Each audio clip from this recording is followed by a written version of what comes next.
گرانے والے کو اٹھانا سیکھو، ذلیل کرنے والے کو عزت دینا سیکھو، برا چاہنے والے کا اچھا چاہنا سیکھو، دھکے دینے والے کو سہارا دینا سیکھو۔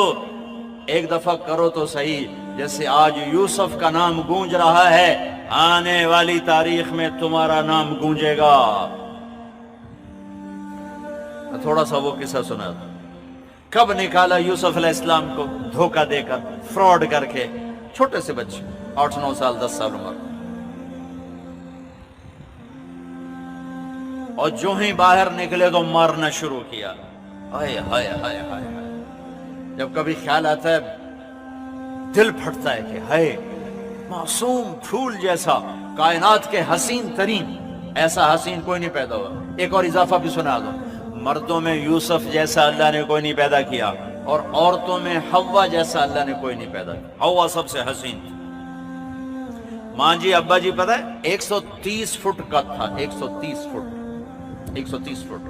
اماں جی بھی 130، ابا جی بھی ایسا سی گھس گھس گھس گھس کے 5 فٹ دے ہو، اور ابھی قیامت کے قریب اور تھوڑے ہوں۔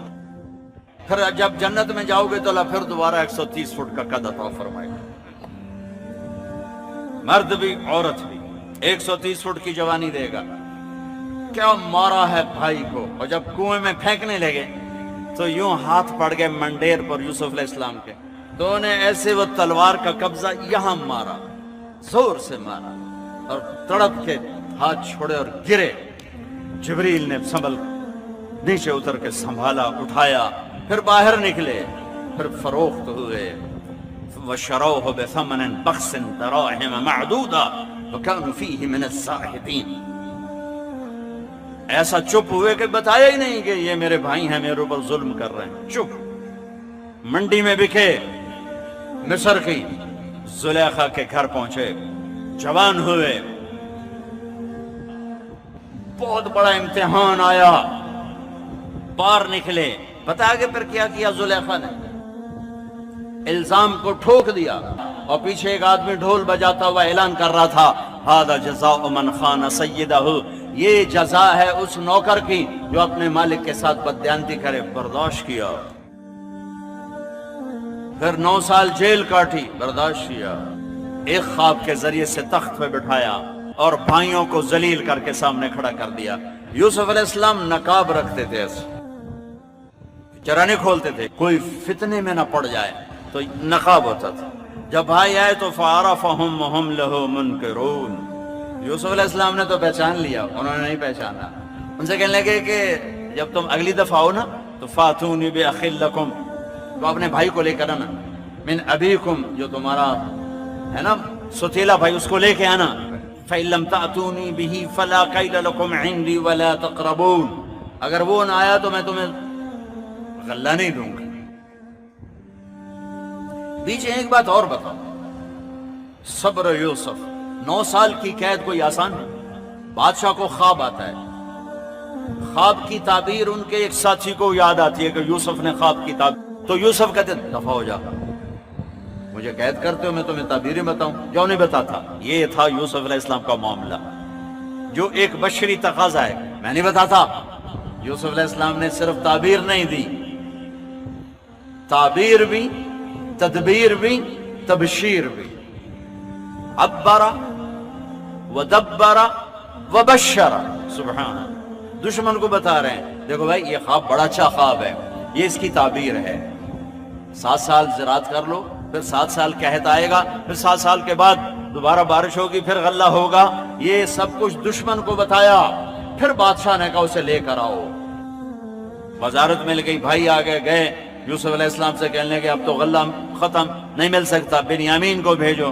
وہ آئے، ان کو اللہ کہا میں تیرا بھائی ہوں، تجھے پتہ ہے ایک میں یوسف ہوں۔ انہوں نے پہچان لیا، جاتے ہوئے ان کو روک لیا۔ پھر بھائی گئے، ان ابنک سرق، تیرے بیٹے نے چوری کر لی۔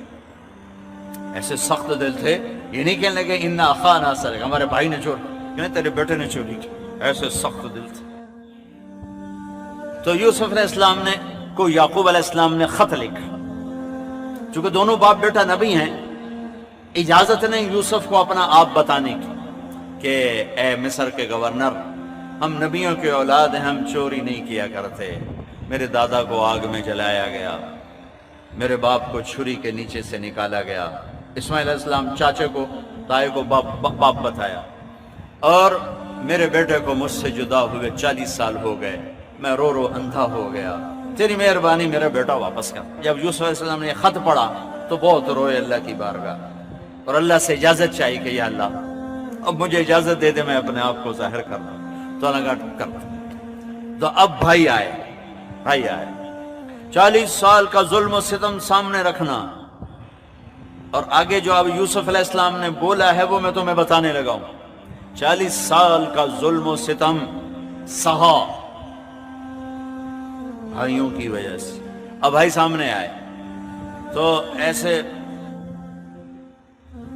یوں نقاب اٹھایا اور ایک جملہ بولا, میں قربان جاؤں, هل علمتم ما فعلتم بیوسف واخیہ اذ انتم جاہلون. پہلے میں وہ سناؤں جو یہاں کہنا چاہیے تھا یوسف علیہ السلام کو, جو کہنا چاہیے تھا یہاں. 40 سال کی زیادتیاں سامنے ہیں, اب یوسف علیہ السلام کو یوں کہنا چاہیے تھا, قد علمتم ما ظلمتم بیوسف واخیہ اذ انتم عامدون. یہ جملہ بنتا ہے کہ آ گئے ہو نا میرے پاس ذلیل ہو کر, تمہیں پتا ہے نا تم نے میرے اوپر میرے بھائی پہ کیا کیا ظلم اٹھائے. یہ جملہ بنتا ہے یہاں. لیکن قربان جاؤں حسن یوسف, خلق یوسف, کہتے ہیں هل علمتم. آپ کو تو میرے خیال میں یاد نہیں ہوگا, اس لیے کہ بات ہی بڑی معمولی تھی, اور معمولی بات تو یاد ہی نہیں رہتی. واہ یوسف میں تیرے قربان. حل وہاں بولا جاتا ہے جہاں بولنے والے کو یہ یقین ہو کہ سننے والے کو پتہ نہیں.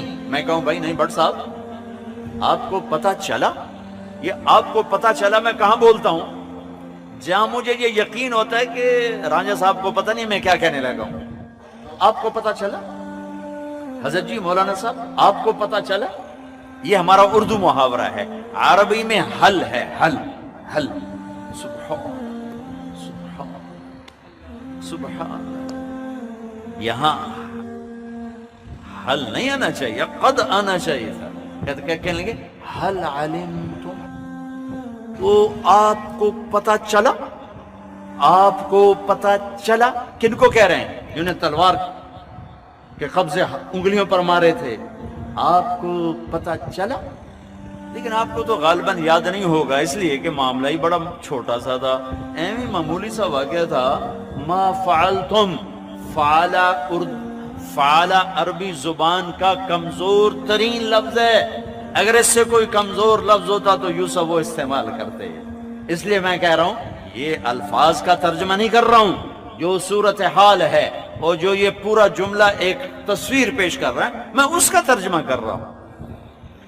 میرے بھائیو آپ کو تو یاد نہیں ہوگا, اس لیے کہ بات ہی بڑی چھوٹی سی تھی. فعلتم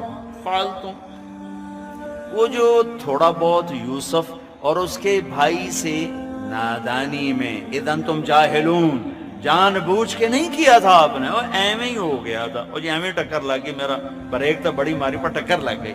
کہا وہ تمہارا ارادہ نہیں تھا, وہ ایویں ہی تم سے ہو گیا. تو کچھ یاد ہے؟ میرے خیال میں آپ کو تو یاد نہیں ہوگا. کوئی یاد ہے؟ کوئی پتہ ہے؟ ہائے ہائے ہائے ہائے. ابھی بھی میں اس آیت کا حق ادا نہیں کر سکا. جو نے اس معاملے کو ہلکا کیا ہے نا, سبحان اللہ. 1 تولہ دودھ میں 1 من پانی ڈال دیا. 1 تولے دودھ میں, کچی لسی بناتے ہیں نا, 1 تولہ دودھ میں 1 من پانی ڈال دیا ہے. پھر بھی میں کہتا ہوں میں اس آیت کا پورا مفہوم نہیں سنا سکا. میں قربان جاؤں اپنے اللہ کی تعبیر پر, یوسف کے کردار پر, اس کی حسن کلام پر. کوئی ایسے کہتا ہے کسی کو خالی یوں دیکھ لو تو موت تک نہیں, تو میں نے اینج ویکھے آئی, وہ مرتے دم تک نہیں بھلاتا.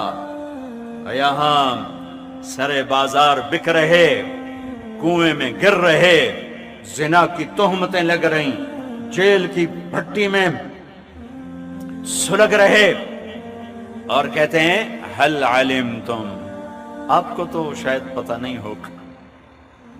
وہ کچھ تھوڑا بہت ایویں ہی غلطی سے ہو گیا تھا. آگے جو اللہ نے یوسف کے بھائیوں کا سنایا ہے نا وہ کمال کر دیا. اِنَّكَ لَأَنْتَ يُوسُف اِنَّكَ لَأَنْتَ يُوسُف. یہ تھوڑے کا اِنَّكَ لَأَنْتَ يُوسُف. پہلے تو بے دھیانی میں کھڑے.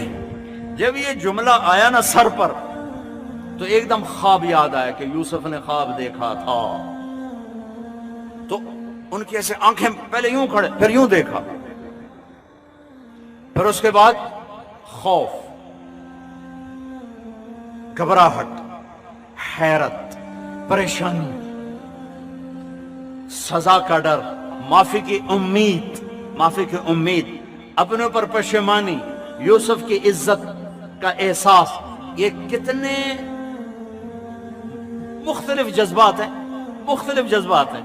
امید بھی ہے, خوف بھی ہے, ڈر بھی ہے اور درگزر بھی ہے, اور حیرت بھی ہے, پشیمانی بھی ہے, گھبراہٹ بھی ہے اور اطمینان بھی ہے. یہ سارے مختلف جذبے جو میرے رب نے کہا اِنَّكَ لَأَنْتَ يُوسُف.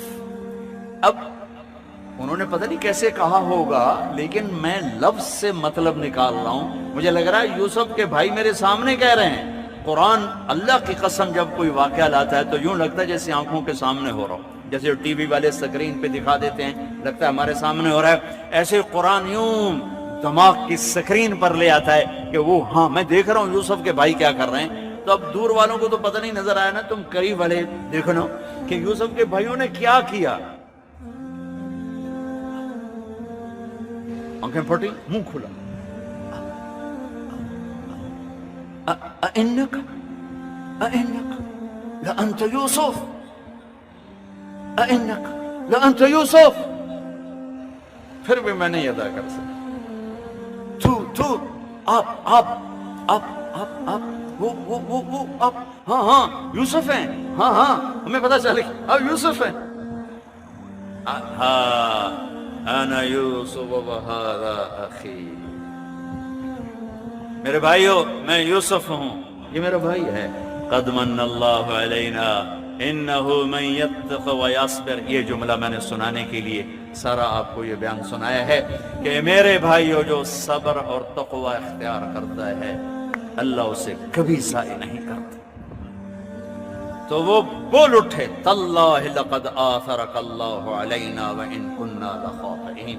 اللہ کی قسم یوسف, اللہ نے تمہیں بڑا بنا دیا, عزت دے دی, ہم قصوروار ہیں. اگلا جملہ اس سے بھی عجیب, لفظ عجیب بھی چھوٹا ہے. کہتے ہیں لا تثریب علیکم اليوم. تثریب کسے کہتے ہیں؟ میرے اوپر دعویٰ ہو گیا, اب پیر صاحب کی پنچایت میں فیصلے کے لیے پہنچ گئے, مدعی میرے خلاف دعویٰ ثابت نہ کر سکے تو انہوں نے کہا کہ بھائی آپ پر کوئی الزام نہیں, آپ باعزت سرخرو ہیں, آپ پر کوئی الزام ثابت نہیں ہو سکا. لا تثریب. میرے بھائیو تم کیوں کہہ رہے ہو ہم قصوروار ہیں؟ تم پر تو کوئی دعوی ثابت کوئی نہیں ہے, تم پر تو کوئی دعوی ثابت کوئی نہیں, تو تم کیوں کہہ رہے ہو ہم قصوروار ہیں؟ تمہارے تو ذمہ ہی کچھ نہیں. اس لیے کہا یغفر اللہ لنا, اللہ مجھے معاف کرے. اپنے آپ کو پہلے کہا وَلَكُمْ, ان کو بعد میں کہا یغفر اللہ لنا وَلَكُمْ وَهُوَ أَرْحَمُ الرَّاحِمِينَ. بہت بڑا پیغام دیا ہے, اپنوں کے غیروں کے منفی رویوں پہ صبر کر جاؤ. بھائی کے بیوی کے, بیوی خامند کے, خامند بیوی کے, ماں باپ اولاد کے, اولاد ماں باپ کے, بھائی بھائی کے, پارٹنر کے, پڑوسی کے رویے برداشت کرو, صبر کرو, معاف کرو. تب جا کے امت بنیں گے, تب جا کے اللہ کی رحمت کے در کھلیں گے, اور تب اللہ یوسف علیہ السلام کی طرح عزت کی چوٹیوں پر پہنچائے گا. بدلہ لینے والا اخلاق چھوڑ دو, برائی کا جواب برائی سے دینے والے اخلاق مٹا دو, نفرتوں کی آگ کو بجھا دو. اور سب سے زیادہ نفرت کو بھڑکانے والی چیز